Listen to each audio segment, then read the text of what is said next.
Hello guys, welcome to Java tutorial series. Guys, आज इस lecture के इनसाइट जावा में हम ड्यूरेशन क्लास के ऊपर डिस्कस करेंगे। इस टॉपिक को बेटर तरीके से समझाने के लिए हम आपको एक प्रोग्राम बनाकर समझाएंगे। तो गाइस, प्लीज इस लेक्चर को आप लास्ट मोमेंट तक वॉच करें क्योंकि ये लेक्चर आपके लिए काफी यूजफुल साबित हो सकता है। तो चलिए इस लेक्चर को शुरू करते हैं। सबसे पहले ड्यूरेशन क्लास को समझने की कोशिश करते हैं। जावा में ड्यूरेशन क्लास का यूज़ सेकंड्स और नैनो सेकंड्स में टाइम को मापने के लिए किया जाता है। अब इसको एक एग्जांपल के साथ समझने की कोशिश करते हैं और बेटर तरीके से आपको समझ में आएगा। सबसे पहले हम एक पॉइंट निकाल लेते हैं, यानी कि हम एक हावर निकालना चाहते हैं।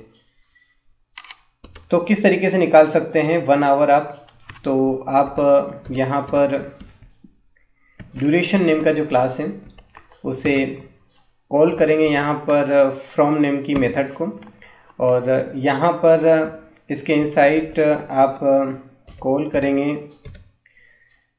क्रोनो यूनिट से हावर्स नेम की प्रॉपर्टी को।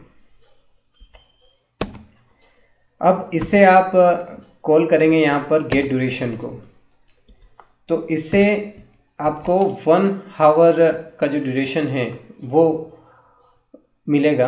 और यहाँ पर ध्यान दें, जब आप फॉर्म नेम की मेथड को कॉल कर रहे हैं तो इसका जो रिटर्न टाइप है वो ड्यूरेशन नेम का क्लास है, तो यहाँ पर ड्यूरेशन नेम की क्लास का ऑब्जेक्ट रिटर्न होगा। तो आप इसे ड्यूरेशन नेम की क्लास के रेफरेंस में असाइन कर दें इस तरीके से, और अब प्रिंट करवा कर चेक कर लें।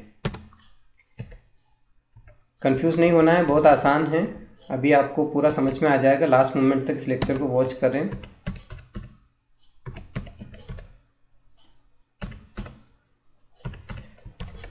तो यहाँ पर मैं प्रिंट करवा के आपको बताता हूँ। सबसे पहले यहाँ पर हम रन करके चेक करके देखते हैं। यहाँ पर आप देख सकते हैं जो टाइम है वो है 1 आवर। अब आगे बढ़ते हैं। अब हमें ये पता करना है कि 1 आवर में कितने मिनट्स होते हैं। तो यहाँ पर हम कॉल करेंगे 2 मिनट्स नेम की मेथड को। तो अब ये बताएगा कि 1 आवर में कितने मिनट होते हैं। यहाँ पर रन करके चेक करते हैं। यहाँ पर आप देख सकते हैं 1 आवर में 60 मिनट्स होते हैं। अब हमें ये पता करना हो कि 1 आवर में कितने मिली सेकंड होते हैं। तो हम यहाँ पर कॉल करेंगे इस मेथड को, तो ये आपको मिली सेकंड बताएगा यहाँ पर। तो 36 लाख मिली सेकंड होते हैं 1 आवर के इनसाइड। इसी तरीके से आप इसके और भी मेथड्स होते हैं, उनका यूज़ आप यहाँ पर कर सकते हैं। यहाँ पर डेज़ हैं, हावर्स है, मिली सेकंड है, मिनट्स है, नैनो सेकंड्स है। तो आप अगर नैनो सेकंड्स निकालना चाहते हैं तो आप इस मेथड को कॉल करेंगे और रन करके चेक करेंगे यहाँ पर।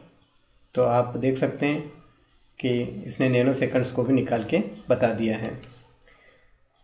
तो डियर फ्रेंड्स, इस तरीके से आप जावा प्रोग्रामिंग के इनसाइड ड्यूरेशन नेम की क्लास का यूज़ कर सकते हैं। तो आई होप कि आपको ये लेक्चर बहुत अच्छे समझ में आया होगा। मिलते हैं नेक्स्ट लेक्चर में, तब तक के लिए बाय बाय।